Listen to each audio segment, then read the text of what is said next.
हे friends, welcome back to my channel. तर माझं नाव आहे मयुरी आणि माझ्या मयुरी किचनमध्ये तुमचं सर्वांचं मनपूर्वक स्वागत आहे. तर आज मी बनवणार आहे उकडलेल्या अंड्याची भाजी. तर रेसिपी स्टार्ट करूया. तर त्यासाठी मी गॅसवरती एक कढई ठेवलेली आहे आणि कढईमध्ये तेल टाकलेलं आहे. तेल हे योग्य प्रमाणात टाकून घ्यावं, कारण का तेल जास्त खाल्ल्यास शरीरासाठी हानिकारक आहे. तर अशा प्रकारे तेल हे गरम झाल्यानंतर मी एक बारीक चिरलेला कांदा एकदम बारीक चिरून घेतलेला आहे. तर तेल असं गरम झाल्यानंतर मी त्याच्यामध्ये कांदा टाकलेला आहे. मी 2 अंड्याचीच भुर्जी बनवणार आहे. त्यासाठी मी एकच कांदा बारीक चिरून घेतलेला आहे आणि टोमॅटो 2 वापरलेत, कारण का जरा मला ग्रेव्ही जास्त पाहिजे.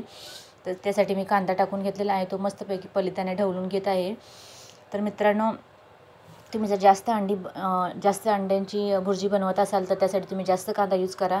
आणि त्यानंतर मी त्याच्यामध्ये टोमॅटो बारीक चिरलेला कापून घेतलेला आहे. हे कांदा आणि टोमॅटो बारीकच चिरून घ्या, म्हणजे ग्रेव्ही तुमची जास्त अशी स्पायसी होईल. तर अशा प्रकारे कांदा टोमॅटो मस्तपैकी लालसर होईपर्यंत भाजून घेणार आहे. तर मित्रांनो, व्हिडिओ स्किप करू नका, व्हिडिओ शेवटपर्यंत बघा, तरच तुम्हाला ही रेसिपी कळेल आणि तुम्ही रेसिपी बनवू शकता. तर अशा प्रकारे कांदा टोमॅटो नंतर त्याच्यामध्ये मी कढीपत्ता टाकला. कढीपत्त्याने जेवणाला काहीतरी वेगळी टेस्ट येते, तुम्हाला तर माहीतच असेल. तर अशा प्रकारे व्यवस्थित असं परतून घेत आहे मी. लालसर होईपर्यंत भाजून घ्यायचं आहे. गॅसची फ्लेम जास्त हाय करायची नाही आहे, कारण जर गॅसची फ्लेम जास्त हाय ठेवलीत तर तो तुमचा जो टोमॅटो आणि कांदा आहे तो करपून जाईल आणि जेवणाची टेस्ट सगळी निघून जाईल. त्यासाठी लो फ्लेम ठेवायचा आहे आणि कांदा परतून घ्यायचा आहे आणि मध्ये मध्ये झाकण ठेवून त्यासाठी ढवळत राहायचं आहे. तर अशा प्रकारे मी एक 1-2 मिनटं झाकण ठेवत आहे. तर मित्रांनो, प्लीज व्हिडिओ स्किप करू नका. आताही परत तेच सांगते, व्हिडिओ पूर्ण बघा आणि नवीन असेल तर माझ्या चॅनलला सबस्क्राईब नक्की करा. तर अशा प्रकारे 1-2 मिनटं झाल्यानंतर मी झाकण ओपन करून घेतलेलं आहे आणि त्यानंतर परत मी ढवळत आहे.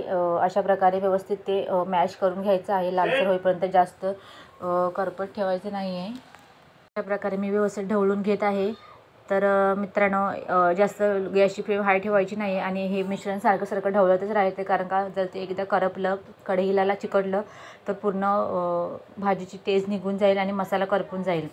तर अशा प्रकारे हे सगळं लालसर झाल्याच्यानंतर मी मसाले टाकत आहे. तर याच्यामध्ये सर्वप्रथम मी लाल तिखट टाकले प्रमाणामध्ये. जास्त तिखट असेल तर जास्त टाकू नका.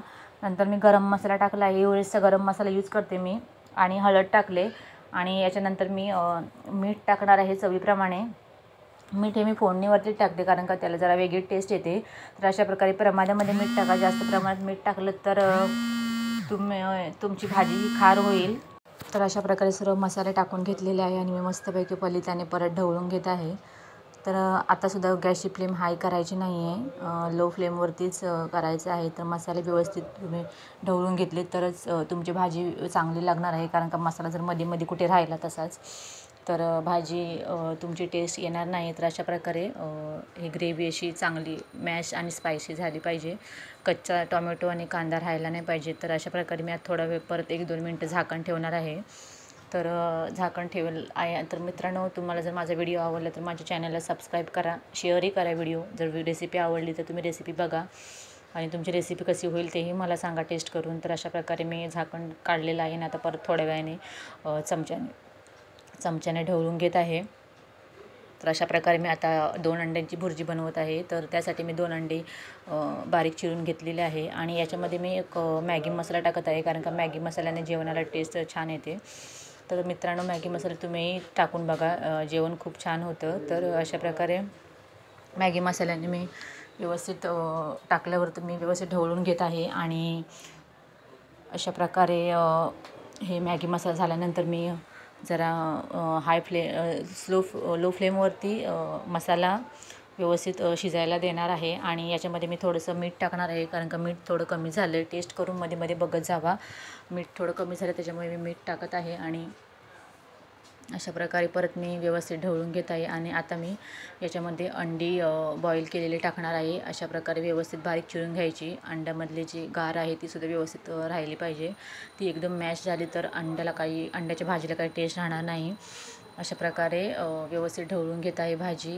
व्यवस्थित हलक्या हाताने ढवळून घ्यायची, कारण का जर तुम्ही एकदम फास्ट स्पीडने भाजी ढवळून घेतली तर भाजी पूर्ण एकदम मॅश होईल आणि व्यवस्थित भाजी होणार पण नाही तुमची. तर बघितली तर माझी भाजी इतकी छान झाली आणि मसालासुद्धा, म्हणजे भाजीचा ग्रेव्हीचा जो मसाला आहे तो इतका छान झाला. टोमॅटो कांद्यावरतीच बनवला आहे, जर वाटायची गरजच नाही आहे. तर अशा प्रकारे माझी भाजी तयार झालेली आहे आणि याच्यावरती मी बारीक चिरलेली कोथिंबीर टाकली म्हणजे माझी भाजी रेडी होईल. ही भाजी तुम्ही भातासोबत खाऊ शकता, चपातीसोबतसुद्धा खाऊ शकता किंवा तांदळाच्या भाकरीसोबत, नाचण्याच्या भाकरीसोबत कशासोबतही खाऊ शकता. जर ही भाजी तुम्ही बनवून बघितलीत तर तुम्ही एक जर चपाती खात असाल, एक भाकरी खात असाल, त्याऐवजी तुम्ही 2 भाकऱ्या 2 चपात्या खाऊ शकता. तर ही रेसिपी माझी बघून ह्या रेसिपीप्रमाणे तुम्ही नक्की ट्राय करा आणि ही रेसिपी तुम्ही बनवली तर तुम्हाला खूप आवडेल रेसिपी. आणि जर तुम्हाला ही रेसिपी आवडली असेल तर तुमच्या फ्रेंड्सला शेअर करा, फॅमिलीला शेअर करा आणि रेसिपी तुम्ही बघून स्वतःही बनवा घरी.